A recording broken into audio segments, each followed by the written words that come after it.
ఏ కన్ను చూడదనా నీ విచ్చల విడిమిడిసి పాటు, ఏ చెయ్యి ఆపదనా తప్పటడుగే నీ అలవాటు. అదృశ్య దృష్టిగా సకల సృష్టిని ను గమనిస్తున్నది లెక్కగట్టి,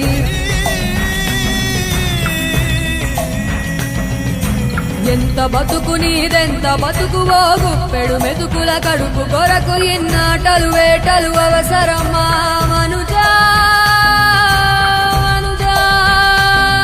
ఏ మారిక నిన్ను కబళిస్తుంది రమాయదారి పంజా. కోరికొని తెచ్చుకో మాకు కర్మ, దాన్ని విడిపించుకోలేదు జన్మ. సత్కర్మభిశ్చ సత్ఫలితం దుష్కర్మ ఏవ దుష్ఫలం. అత్యుత్కట పుణ్య పాపానాం సత్యం ఫలానుభవమిహ.